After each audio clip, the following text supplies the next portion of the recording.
Welcome to the Disney Parks Podcast with your hosts, Tony Casanova from DisneyByTheNumbers.com and Krista Joy from DisneyWays.com.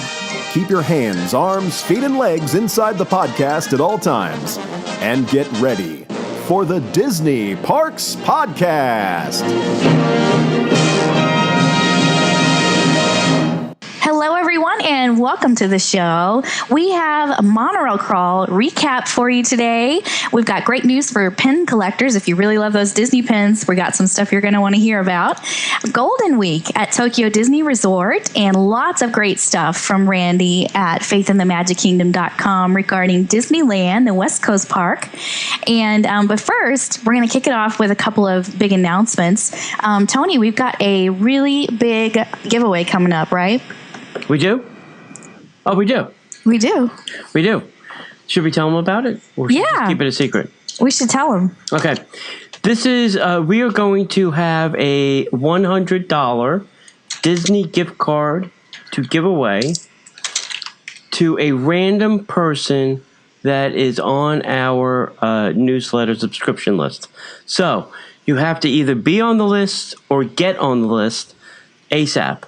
And you can get on the list by going to DisneyParksPodcast.com. And I think it's right on, no, maybe it's not right on the front page. If you click on podcast up at the top, it'll be right in the right-hand side. And it's pretty simple, just name, email address. And when is the deadline for this, Krista? All right, so you need to subscribe by the end of the month, so the end of May. All of our current subscribers are already entered, but if you haven't yet subscribed to the newsletter, you'll want to do that before the end of May, because we're going to pick somebody at random from our newsletter subscriber list to win a $100 Disney gift card from none other than the fabulous, wonderful Megan at Big Ears Adventures. So thank you, Megan, for donating that gift card so we can give that away to one of our awesome listeners this month. That's cool. I could think of probably 100 ways to spend a $100 gift card. Me too. Yeah, I'd probably buy something big, a nice piece of something. You like art. I know you like pricey art. Disney art. So yes, and hey, $100 go a nice long way. Okay, so on top of giving away $100, and we'll kind of remind you as we go along during the month, but we are having yet another meetup. We are the meetup people. Oh, yes, we are. We just had one, and now we're going to have another one. So Disney is having the coolest summer ever party starting May 22nd. They will be open for 24 hours here on the East Coast in the Magic Kingdom. And our friends over on the West Coast, I think, are getting both their parks open again. We are going to have a meetup at the Tomorrowland Terrace at 9 p.m. And do we have things to give away again? Oh, yes. We have goodie bags sponsored by our friends at Big Ears Adventures. So holy mackerel. Yes, they had 2 mentions on this show. So thank you, Megan and the team at Big Ears. We appreciate you so much here at the Disney Parks Podcast. We could not do all these fun things if we didn't have you supporting us. So everybody, please make sure you go over to Big Ears Adventures at Facebook.com/Big Ears Adventures and give them a like on their Facebook page. Visit them on their website and tell them thanks. And you heard about them on the Disney Parks Podcast. Okay, now are the goodie bags coming in a laundry basket again, or are these possibly? You know, if you're going to make fun of the method of transportation, then you should probably transport them for me. I would just give out pieces of paper with my name on it. All right. So there you go. I wouldn't. Nobody cared. The prizes were awesome. They didn't care that they were in a laundry basket. Yeah, they were good. They were good prizes, but I guess the method of the delivery was a little, what?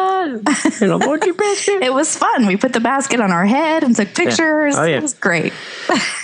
So we were talking about the last meetup we had, which was just recently, last weekend, at our monorail crawl. We probably had close to, would you say 40 people at the most? Oh, goodness. We had 30 at the Contemporary, and I know that because I gave out name tags at the Contemporary. But the group did not get any smaller with each stop. I feel like it might have gotten bigger and bigger. So just a huge thank you to everybody for coming out. So many people that were on their vacation from out of town and stopped in to see us, and I just could have cried. I was just so touched. I appreciate you guys so much, and I hope it was worth every second. My sweet friend Trevor from California was here for 2 days and stopped in at the Disney Parks Podcast Monorail Crawl for his first visit ever to Walt Disney World. Took time to hang out with us, and he sent me an email today just, again, saying it was so awesome and he had a blast. So thank you, Trevor, for coming out. Thank you, everybody. We can't thank you enough. It was awesome. We had a good time, too. Yeah, so I met some new people, saw some old people, met some new people. So it's always interesting because we do get an interesting mix of out-of-towners and locals.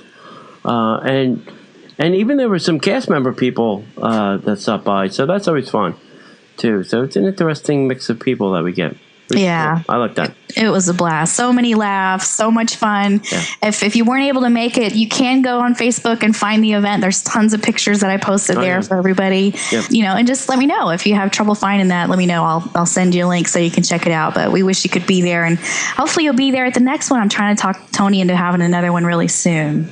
So. Oh yeah, my kidney and liver needs a vacation. I send my liver on a cruise. All right, now just like the wine walk, drinking is not required. So that's true. I only had one drink, so it wasn't nobody's forcing it on you. Yeah, I got a lot of ice water that night, and somebody shared a daiquiri with me, and that was about it. So. And now, Disney Parks Podcast News. Okay. Let's start with some news.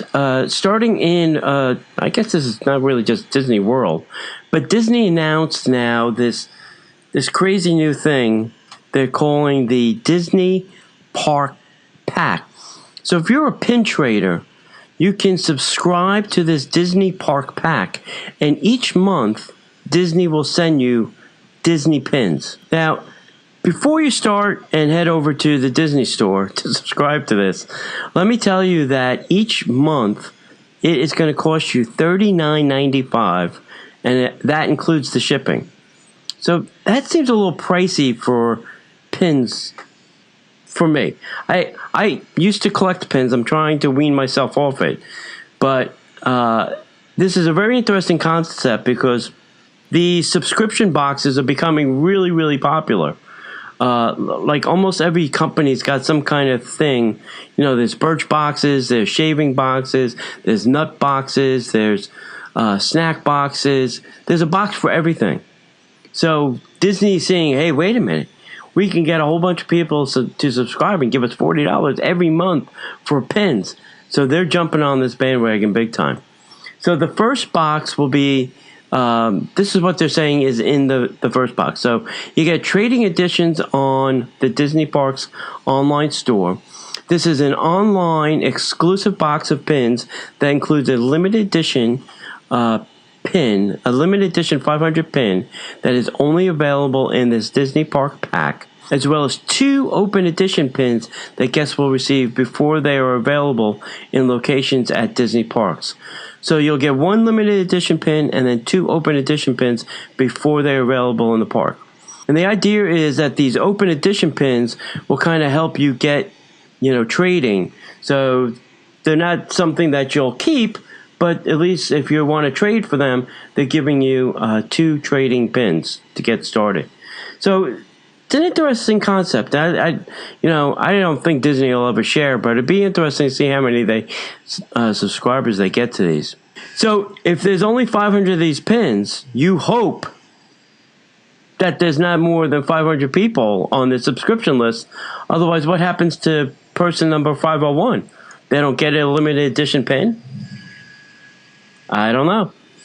So this is going to be interesting to see how they handle this, because these limited edition pins, they may have to bump up the pins that they choose, because 500, for the first one, yeah, that's fine. But after the word gets out, this is going to, be like wildfire. So it'll be interesting. Now, for more information, go to disneystore.com Park Pack. And there's more information there on how to subscribe and all that other kind of fun stuff. So, also at Walt Disney World, if your kids are fans of the hit shows on Disney Channel and Disney XD, and if they listen to Radio Disney, they're not going to want to miss these special events within the Walt Disney World Resort 24-hour summer kickoff party, which of course is Friday, May 22nd, and we hope to see you there at the Disney Parks Podcast Meetup. So some of the network's most popular stars will be dropping by the party at Magic Kingdom Park throughout the day, giving fans a unique opportunity to see their favorites in person at fun-themed events. So Disney Channel's Club Chill, you're going to be sure to check out this super cool party zone in Tomorrowland from 4 p.m. to 11 p.m. And this is where you'll see a DJ spinning the latest tunes, previews of upcoming films and music videos, and more. And you want to keep your eyes peeled because you never know if some of the guests' favorite Disney Channel and Disney XD stars might stop by. Sounds interesting. Yep. Grand Marshals for the 3 p.m. Disney Festival of Fantasy Parade. So this one, what happens here is you get to watch as some of your favorite Disney Channel and Disney XD stars kick off the 3 p.m. parade. So here's who is coming to do this. We're going to have Karen Barr, who is Jessie, Dove Cameron, from Liv and Maddie and the Descendants, Sophia Carson from Descendants, Garrett Clayton, he's from Teen Beach 2, Sky Jackson, who is Jessie, Peyton List, who is also Jessie. There's a lot of Jessies. Ross Lynch, who is on Austin and Ally and Teen Beach 2. Okay, so Jessie's the name of a show. Sorry, that's what that is. Laura Marano, who's on Austin and Ally. Maya Mitchell, she was on Teen Beach 2 and ABC Family's The Fosters. Bradley Perry, who is on Disney XD's Mighty Med. Grace Phipps on Teen Beach 2. Jake Short, who is on Disney's XD's Mighty Med, and Calum Worthy, who is on Austin and Ally. So some of those names you might recognize, and they're going to be kicking off the Festival of Fantasy Parade. So that's kind of cool. We're going to have some Disney stars with us that evening. Okay, is it sad that I don't know any of these TV shows? I'm assuming this is not my demographic they're shooting for. It's okay. It's okay. Yeah. I've heard of a couple of these, but I'm with you. I'm not super familiar, but I'm sure a lot of our listeners are, and they probably have kids who are. So this is going to be really exciting news. How are they going? Well, that's a whole nother story. I mean, I think the teens are going to go crazy after they see this list. They're all going to, want to be in the park all day. Yeah. Interesting. I don't know if I want to be in a park filled with teens all day. May not be good for my health. Okay, some other Disney news. Disney Springs is got some interesting information. So we know that the parking garage, one of the parking garages is open, and we spoke about the smart technology in the parking garage, where you can drive in and it'll tell you how many spots there are on each level, and then you can see that with the little green and red light. So that's stuff that we all know. But they also reached a second, another milestone with the parking garage. It's the opening up of 2 new walkways that give guests a direct connection to the West Side Promenade in 2 locations. One is adjacent to Splitsville Luxury Lanes, and the other is near Planet Hollywood. These new bridges to the property are accessible via the second level of the garage and give guests the option to use the stairs or the elevators or escalators. So with lush landscaping and new hardscaping finishes out on the spaces, the walkways are now beautiful new additions to what will eventually become formally the Disney Springs. So to experience these enhancements for yourself, park over at the Orange Garage during your next outing to the downtown Disney area / Disney Springs. Make your way to level 2, and then you'll be able to check out these new walkways. I think, they are moving like gangbusters on this construction. I'm glad they're opening these things as they're becoming available, not, waiting and saving them all to, some other later date. They're really just starting to utilize them. I will say this, and I don't know if I mentioned this on a past podcast recently. To get into the parking garage, you can only do it from one direction now. You have to be coming, say, from the marketplace or, like, say, Saratoga Springs on Buena Vista Boulevard. That is the only way to get into the garage. They blocked off. You used to be coming, say, on the other side from the Team Disney side. You used to be able to come in and make a left-hand turn into the parking garage. They have that blocked off now, so you can't cross Buena Vista Street. So you have to be coming from the other way. If you're coming down, like, say, Epcot Center Drive into Walt Disney World, don't get off at the Disney downtown Disney exit. Get off at the Old Key West exit, go past Old Key West and go all the way around, and you'll get right into the parking garage. All right. That could change by the time this show goes live. That's our best advice as locals visiting. Yeah. So as of a couple days ago. Yes. There we go. Also, Disney Springs, there's a building being built next to the boathouse. And everybody keeps talking about the building. It's kind of got this kind of weird shape, and then there's a boat outside. So we're hearing now that this is going to be called the Hangar at Disney Springs. And it's going to be an Indiana Jones themed restaurant. It's going to be called Jock Lindsay's Hangar Bar, and it will open this fall. The bar and restaurant is opening in the fall of 2015. It's going to be called Jock Lindsay's Hangar Bar. It'll be named for the pilot friend who comes to Indiana Jones's rescue in the beginning of the Raiders of the Lost Ark. The aviation-themed building will be located between Paradiso 37 and the boathouse, which I just mentioned. Will feature 150 seats, including a bar area located on the boat that seems to be hanging off the side of the main building. So this theme will be expressed through propellers, ceiling fans, and vintage travel posters, and correspondence between Jack and Indy. Jock in his plane in the Raiders of the Lost Ark. This location will feature small plates, themed beverages, and include special effects very similar to Trader Sam's Grotto over at the Poly. So here you go. If you can't get into the Poly, here's another place that you can go have a little libation and watch stuff explode and fireworks and plane sounds probably, and it'll be very cool. It's such good news. Yeah, I'm into so awesome. Yeah, it's just I was hoping for food, but I guess appetizer or tapas style things is not too bad.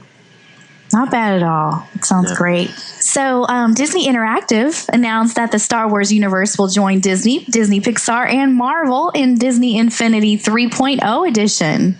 The latest installment of the best-selling hybrid toy/video game of 2014 will be available this fall and promises to deliver kids and families with a wider breadth of content and variety of gameplay than ever offered in Disney Infinity. So here's what they're saying. Disney Infinity is the only game where fans can play with Disney, Pixar, Marvel, and Star Wars characters together in one experience. And this is from James Pitaro, who's the president of Disney Interact. He also said, "We worked closely with Lucasfilm to deliver an authentic Star Wars game experience featuring some of the most iconic stories and characters from the past, present, and future." That sounds fun.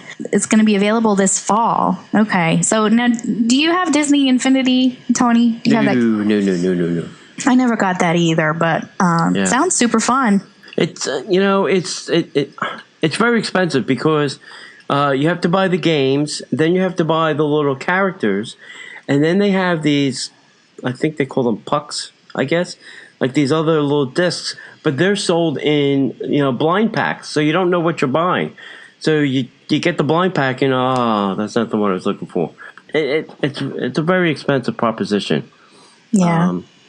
If you're a millionaire, I can't even imagine if you have 4 kids, how you can afford to have this game in your house. Yeah. I mean, because every kid's going to want the different characters. And the characters are not expensive. I bought 2 of them for my nephew, and I think it was like $60 or something like that. It's just crazy. In some other Marvel news, Marvel commenced principal photography on Captain America Civil War, the 3rd installment for this superhero franchise. And after seeing the box office that the Avengers just did, I think we're in for another hit. But this is slated for release on May 6th, 2016. It will be shot on location in Atlanta, Georgia, as well as Germany and Puerto Rico and Iceland. And the casting is Chris Evans as Captain America.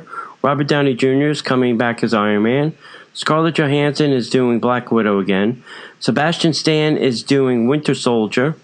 Anthony Mackie is doing Falcon. Paul Bettany is doing The Vision. Jeremy Renner is coming back as Hawkeye. Don Quixote is coming back as War Machine.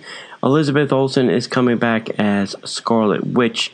And the other movie that's coming out soon is Ant-Man, and Paul Rudd will make his first appearance alongside the Avengers in this Captain America movie. So Ant-Man's going to have his own movie, which will be coming out next year. Plus, he will make his first appearance with the Avengers in this crazy movie. Cool. So for, Marvel fans are getting movie after movie after movie. They are probably thanking that Disney bought Marvel. I mean, it's just nonstop for them. I mean, every year they get at least one or two movies, so it's a good hit for them. Mm-hmm. I heard the latest movies are doing really well. Everybody's enjoying it. Yeah. Right? Yeah. Oh, yeah. It's good. Yeah, crushed at the box office again 2 weekends in a row. So wow, fantastic. Yeah, it's doing a great job. All right. D23 news. So if you Yay, D23 news. Sorry. If you don't know, that's a big expo thing that'll be happening in August in Anaheim. Disney has created for this expo a new 7,500 seat venue located in Hall D of the Anaheim Convention Center so that more guests can see these high octane presentations. And maybe, just to give you an idea, I heard last year on Friday and Saturday, there were 75,000 people that went to the event. Only 7,500 of them will now get to see the events in the big arena. So out of 75,000, only 7,500 will actually get to see this. I still say that is terrible. I mean, that's not even half. That's nothing. That's pitiful. That's terrible. But anyway, I really think they have to fix that. But anyway, let's talk about the events they are going to have. They are going to have the Disney's Legend Awards ceremony, which will be hosted by Bob Iger. And that will take place on Friday, August 14th, and will once again honor those who have made significant contributions to the Disney legacy. If you can, I highly suggest going to see that. It is really a lot of fun, and I think there'll be some interesting people made Disney legends this year. The next one will be the Walt Disney Studios event, and this is where Disney unveils all of the awesome movies that will be coming out. And this will be on Friday, August 14th, and the filmmakers from Walt Disney Animation Studio, Pixar Studio, will provide sneak peeks at such films as Zootopia and Finding Dory. So if you'd like to see some sneak peek of these before anybody else will, Friday, August 14th is the event you want to be at. On Saturday, August 15th, live action titles will be presented. And this will include things like Alice Through the Looking Glass. I think that's being directed by Tim Burton.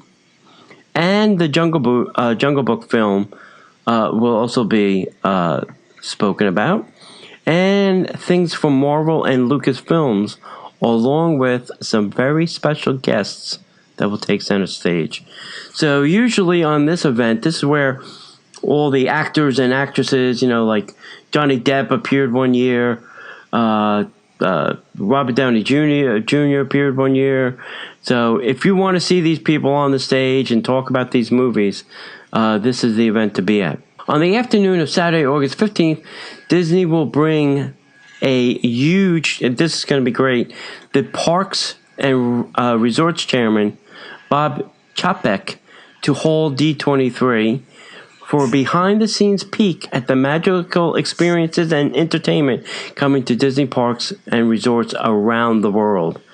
And let me tell you, this is going to be where all the fun happens, because they are going to make some announcements that are going to blow people's minds. I mean, we've probably been talking about them for maybe a year now, but I think it will all come out in the open on Saturday, August 15th. If you can get in, you're going to probably have to queue up early for these. You're going to probably have to stand in a line for a very long time.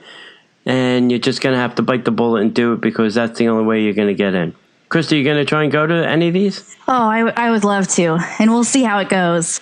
So next up from Randy at faithinthemagickingdom.com, we've got Disneyland news for you. So here's what Randy sent in for us this week. First, Randy says, one of my favorite Disneyland touches is the animated windows in front of the Emporium on Main Street. Sadly, they've been getting a little dated and worn out in the last few years. And as part of the Disneyland Resort Diamond Celebration, these classic windows will be updated with new, exciting technology and effects. There will be a total of 6 Main Street Enchanted windows. The first 2, featuring the stories of Peter Pan and Cinderella, will be unveiled in May, followed by Frozen and The Princess and the Frog in July, and Toy Story and Aladdin in August. So that is so cool. That's going to be really fun. Can't wait to see all of that. And then next up, Randy says, next and last for this week, we have a reopening date for what used to be Condor Flats in Disney California Adventure. The new Grizzly Peak Airfield opens May 15th and brings a couple changes besides the Smoke Jumpers Grill that recently opened.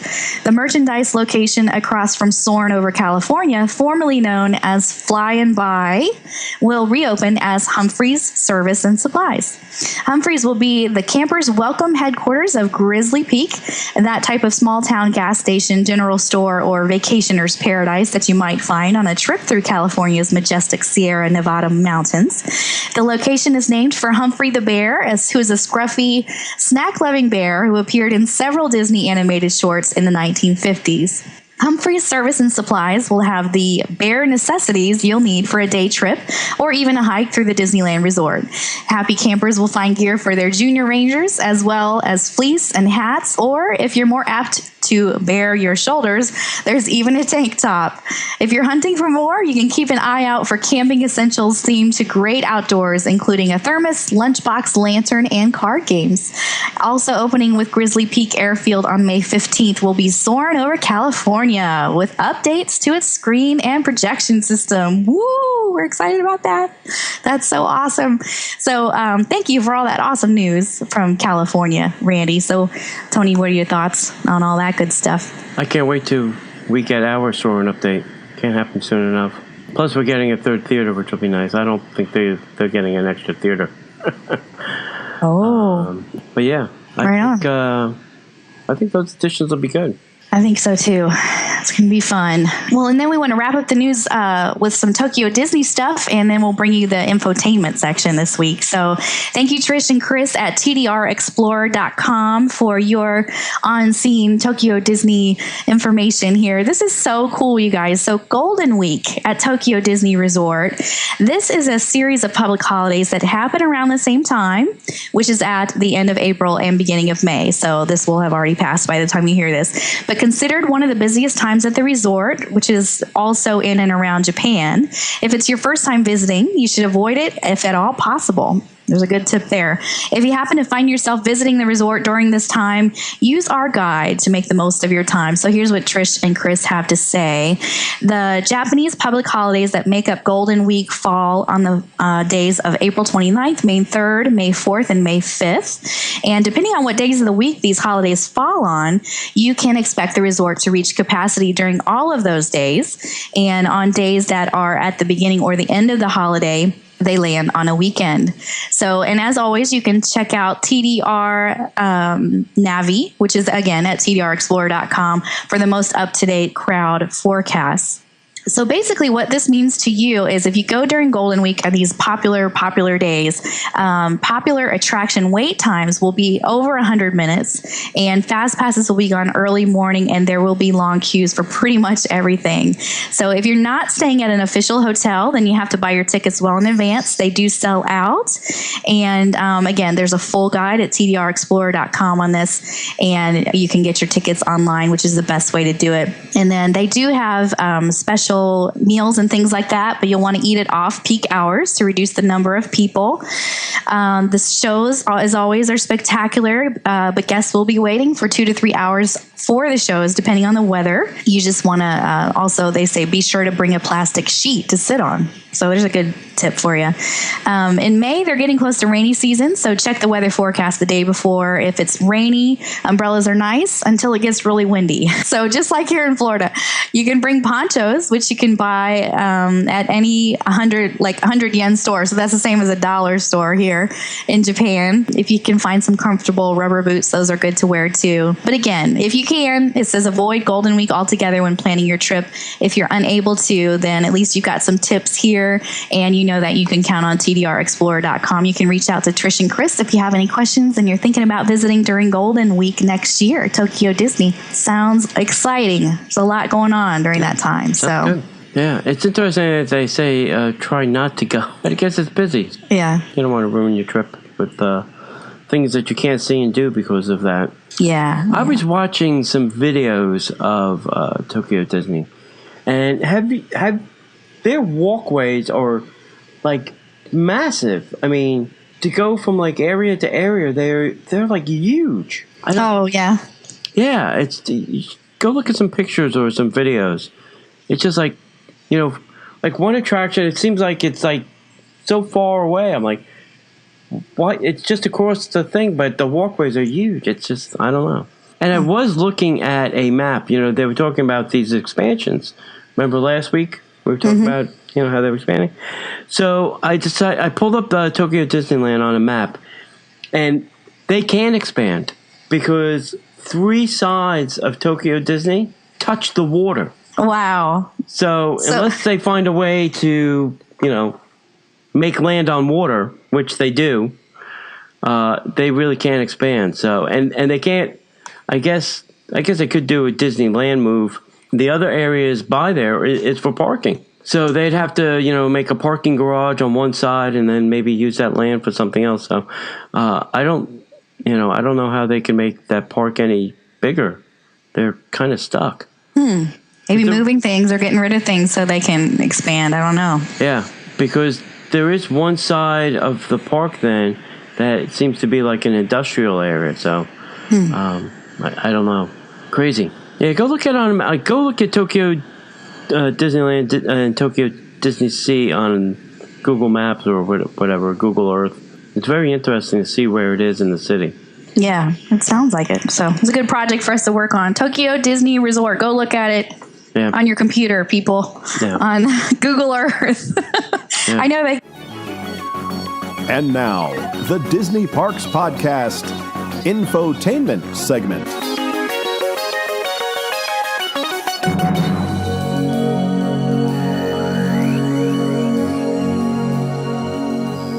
Out of our list and bag of tricks. And I thought this week it was interesting, I guess the monorail crawl, gave me some thought, because a lot of the people, not a lot of people, some of the people that were local and some of the people were not. So we had this interesting mix. And so, we live, here, right pretty close to the magic. So this week's infotainment is, I guess, the advantages or disadvantages about living close to the magic. I guess the other thing that sparked this too was a friend of mine is coming to live down here for the summer and get a part-time job at Disney World to see if she would like to work there and to live in Florida. So kind of like an experiment. So she's staying at a friend's house for the summer, and she's going to get a job at Disney World for the summer. Wow. So that's a good idea. Good idea. Kind of test the water, see if you want to stay in this hot, sweaty environment during the summer. And no better test than the summer. If you can make it in the summer in Orlando, you can make it at any time. That's right. If you can make it through June, July, and August, you'll be fine. Yep. You'll be fine. Mm-hmm. Chris, did you want to start with maybe 1 or 2 things on your list? And Yeah. Okay. So in case you're thinking about moving close to Disney World, again, like Tony said, we just want to share some things with you that could be an advantage or a disadvantage to kind of help you, know both sides of the equation. Somebody like me that's born and raised here, I can only give you my perspective, which is the perspective of somebody that's lived here forever. One thing I've noticed about us who are native to Orlando that's unique and doesn't always happen for people up north is the storm clouds and the rain clouds don't quite phase us as much as they do everyone else. And the reason for that is we know here in Orlando that a rainstorm could last 30 seconds, 30 minutes, maybe 2 to 3 hours, but normally it's probably going to be pretty brief. And, I don't carry an umbrella anywhere because, I don't know. I just call me crazy. But the rain just doesn't bother me like it does other people. So I don't know. I guess that could be kind of an advantage to live in here. You don't get as freaked out when you start seeing the clouds rolling in and the storms coming and stuff, because it could just pass right over. You could go in soaring and come back out and it'll not be raining anymore. So there you have it. Today it rained and it was clear skies. There was no clouds. So it could even rain when it's sunny out. Oh, yeah. I remember growing up and going in the front yard and it was blue skies, and going in the backyard and it was pouring down rain, literally. As a child, I remember doing that. So it's just, the weather here is pretty crazy. Okay, so one of the things on my list I was thinking about is you don't really, living close to the magic is I really don't pay attention to the lines anymore. I guess I pay attention when I'll go to an attraction if it says, anything over 30 minutes, I think is my cutoff.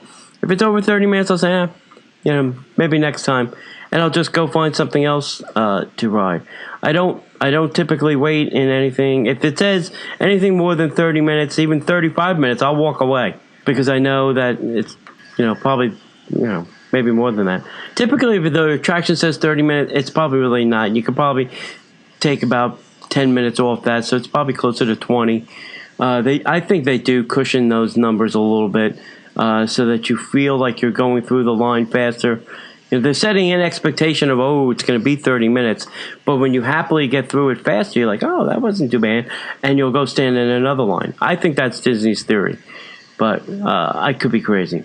So I think the lines are not a big deal when you have an annual pass, you live close to the magic, and you can come and go as you please. I don't think the lines are a big deal.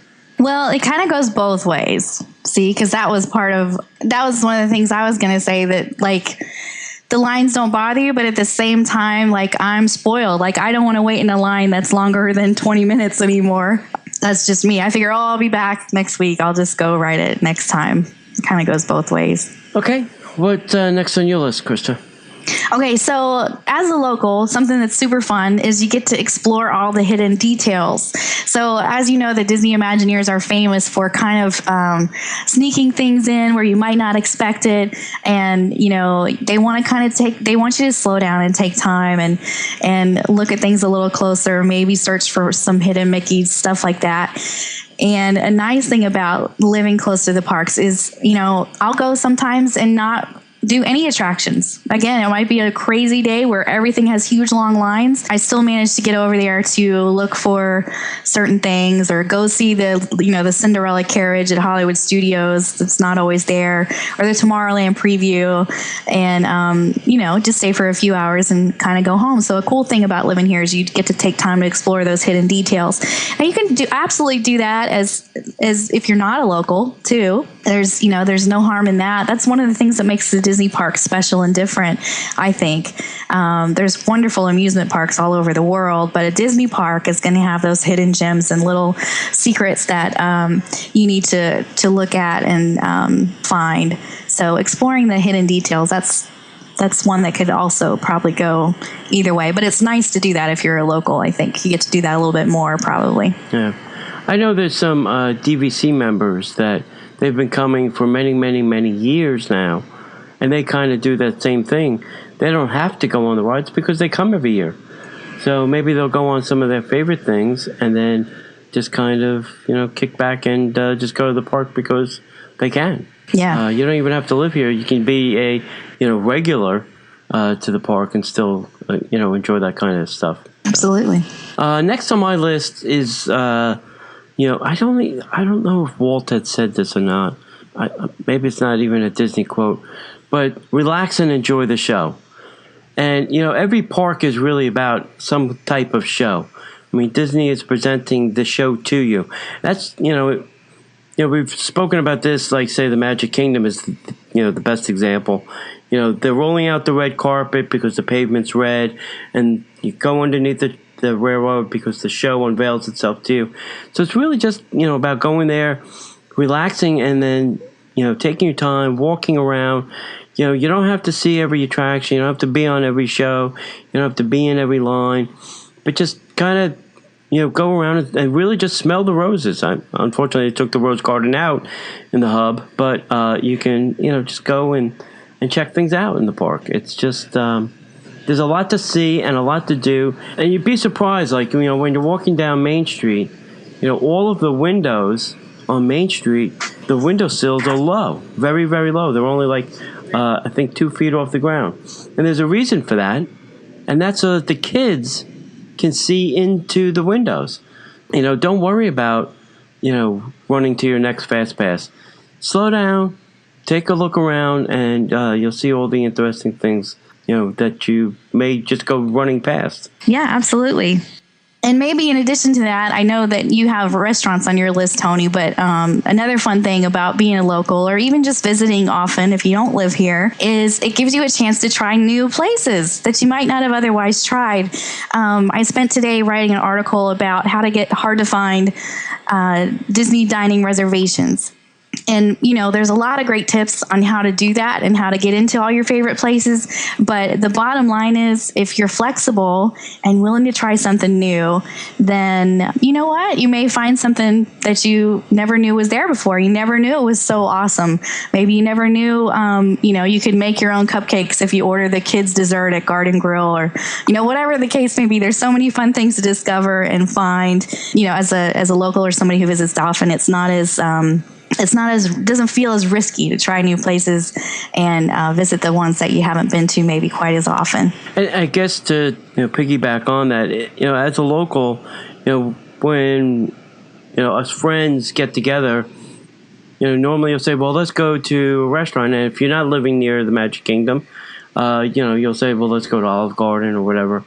But we live so close to Disney that when we decide to go out to eat, it's usually at a Disney restaurant. So we do get to enjoy more of the restaurants that Disney has to offer, only because, yes, we are closer, and yes, we are all willing to go spend a little bit extra for dinner, for the Disney experience and the Disney food. And it usually doesn't disappoint. I can't think of the last time I had a bad experience at a Disney restaurant. Yeah, no, I can't either. It's funny. You just never know what you're going to like when you take a chance and try something new, because they're all magical, right? They all have that Disney magic. They all have something to get excited about, and probably something that you're not going to find anywhere else. So if you're willing to just go out of that comfort zone a little bit, try a new place that maybe isn't constantly booked, and also I find, Tony, too, and tell me if you agree with this, but some places are kind of overhyped. Like, you think you have to get into certain places because that's the one everybody knows about and talks about, but it's not necessarily one of the greatest all the time. No, that's very true. There are a lot of places at Disney that don't get the respect that they should. Recently, I went back to Liberty Tree. Mm-hmm. Liberty Tree deserves a lot more respect. Listen, I thought the food was delicious there, and we certainly had very generous portions. I mean, if we said bring out more roast beef, they brought out more roast beef. If we said bring out more mashed potatoes, they brought out more mashed potatoes. If the food is good and the service is good, you really can't go wrong. So, but there are a lot of places on property. It's not always about Le Cellier and Chef de whatever over in Paris, or even California Grill. I mean, the sushi is great there, but there are other places to get sushi on property that is good, maybe not as good, but very comparable to that. You got to expand. Yeah, absolutely. Yep.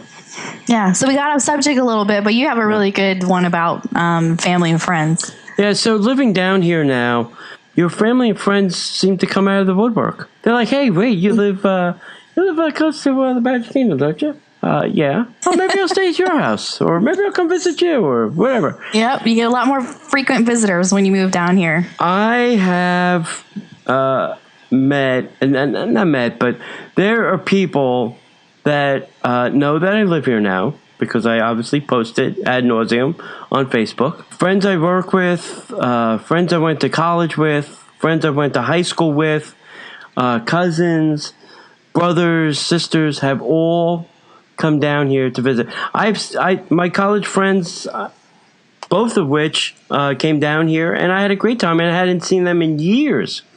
They're like, "Hey, I'm coming down there." And I got to spend the day with them in, one of the parks, or, go out to dinner with them. There's a woman from an old town I lived in New Jersey, who comes down here and says, "I see you more than I see your family in New Jersey, and I live in New Jersey near them." What does that say? There's a woman coming into town next week that I haven't seen probably in 10 years or more that I used to work with in Denver. You never know. Once you make it, pretty public that, you're living here in Florida, people will come visit. Yes, they will. I have a couple of friends that call it almost like family season. And I just know I'm not going to see her for a good 2 months because her husband's uncle is coming. And the week after that, her sister's coming. And the week after that, the cousins are coming. That does tend to happen. So if you don't want to have friends and family visit you a lot, and you move close to Disney World, make sure you get like a little studio or something really small so that, if they do come, it won't be super comfortable and they'll go back home and you can get your place back. So just tell them you're living in your car. There's no room in my Hyundai. Yeah. Anything else on your list, Krista? Well, it kind of just goes back to the hidden details. I love the fact that I can, I tell people say, "What do you do?" And I'm like, "Well, I have a Disney website and an online radio show." And believe it or not, there's things to talk about at Disney World every single month. And really, there's new things to see at Disney World every single day. I am always astounded. It never fails. When I go, I find something else that I never knew about or never saw before. And it never gets old. So I do want to encourage you, if you're thinking about moving here, but you're afraid you'll get tired of going to Disney all the time, it just doesn't really happen. At least it hasn't happened for me. I think I could go every single day, especially when the weather's nice, because really, I just want to live there when the weather's nice. I don't ever want to come home. So there's something new to see every day at the park, something new to enjoy, a new way to appreciate it.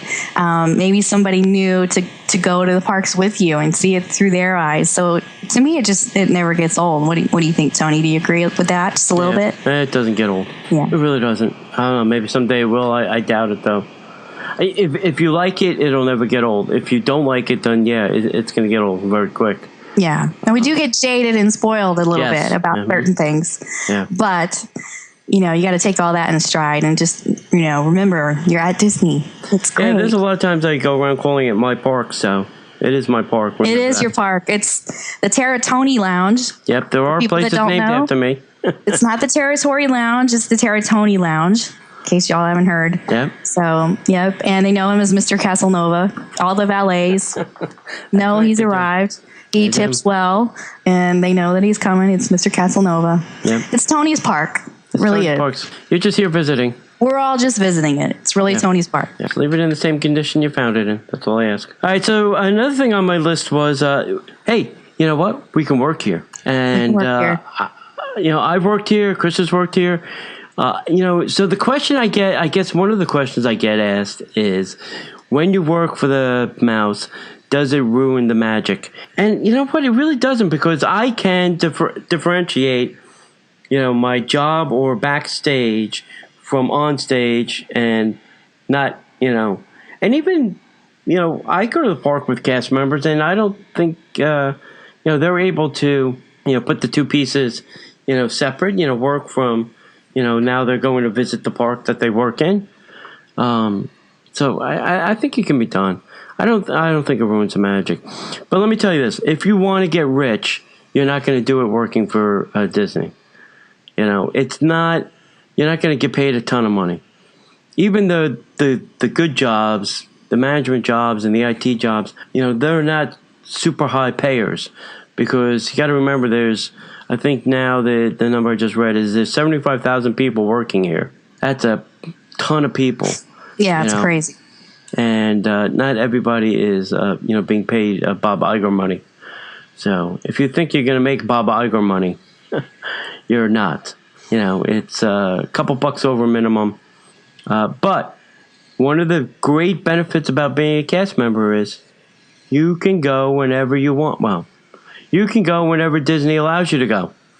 Yes. Because there are blackout dates. For instance, the all-nighter. Cast members are not allowed to go to the Magic Kingdom that night. They can go to Epcot, but they cannot go to the Magic Kingdom and enjoy that 24-hour event. Yeah, you can go, but there are, restrictions that go with that. Yeah, well, did we say this? As a cast member, you can't use your cast member pass to get in for the 24-hour event. But if you have a regular ticket, like everybody else, you're not excluded. You just have to buy a ticket, as a guest. Like, you just can't use your cast member pass. Yeah. Right. Yeah, they do get a certain amount of tickets, too, but they don't usually use them for... Yeah, they usually give them to their family and friends when they come down so that they can get in. I know a lot of the cast members don't go to the 24-hour event just, because they save their tickets for when their family and friends come. Yeah, we're locals and it's crowded at the 24-hour event. So going back to that, like we're spoiled. We don't necessarily want to be in the crowd. So I know me personally, I'll definitely go for the meetup. And we hope you do too. But after that, I don't know how much longer I'm going to stay. But you know what? The special thing to me, Tony, is going when the parks aren't usually open. So like from 2 to 6, you really can't, in the morning, like you really can't go at that time on a normal day. So I would imagine that kind of time period would be really special, even for a local, just to see the parks at that time of the night. Yeah. What else? Oh, so probably one of the last thing I'll talk about is, there's a lot of things happening at Disney right now. So as locals, we kind of get to see this change as it's happening. For instance, the transformation of Downtown Disney to Disney Springs. Yes, it is very annoying. Yes, it drives me batty on a good day trying to find a parking spot. Even with a parking garage, you would think, oh, there's a parking garage, Tony. What are you talking about? There should be plenty of places. No, there's not. Because everybody else is going to see the same thing I am. All the new changes. Animal Kingdom is another example. It's like Construction Wall City over there. The things with the hub at the Magic Kingdom. So we get to kind of see, construction walls go up, construction happen, construction walls come down, and then the finished product that Disney has created. So that's kind of fun to see that transformation. Mm-hmm. We probably kick and scream and complain along the way, but typically we're pleased with the results. Could they have done it a little different? Could they have done it a little better? Yeah, we can be armchair Imagineers. We got to live with it then. So nothing we can do about it. It's fun. It's fun to watch the transformations, though. It's just amazing to know that not long ago there was no parking garage at Disney Springs, and they've done improvements to the Tree of Life, and just to watch things evolve and change. There's something to be said for that. So. Anyway, I think we're going to wrap it up there. So hopefully we, shared some advantages and disadvantages to living close to the magic. So if you're somebody that's considering it, we hope we're kind of helpful in giving you some pros and cons. And I know a lot of you listening today may have moved down here just to be near Disney World. And if that's you, then definitely send us a note, an email, a message, and let us know what you love about being close to the parks and why you're glad that you moved here.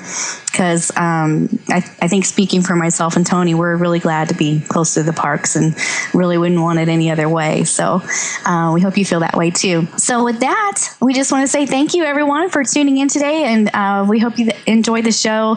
We appreciate you listening to the Disney Parks podcast. And we will see you in the parks. Hi, I'm Tony.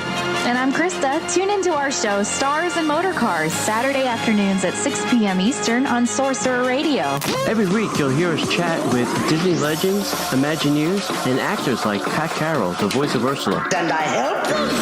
Yes, I do. Disney legend and Imagineer Bob Gurr. Pedro Hare, the voice of Belle. Feast!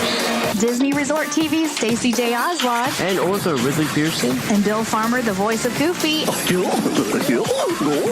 wrong here. And so many more. You'll also hear your favorite Disney Parks Parade music. Follow us on Twitter at Disney Podcaster and on Facebook.com/Disney Parks Podcast. To get even more Disney fun, download our sister show, the Disney Parks Podcast, on iTunes. Tune in to Stars and Motor Cars, presented by the Disney Parks Podcast, Saturday afternoons at 6 p.m. Eastern, 3 p.m. Pacific, only on Sorcerer Radio. srsounds.com. The Disney Parks Podcast is not affiliated with the Walt Disney Company. All Disney parks, attractions, lands, shows, event names, etc. are registered trademarks of the Walt Disney Company. Like a bolt out of the blue, fate steps in and sees you through.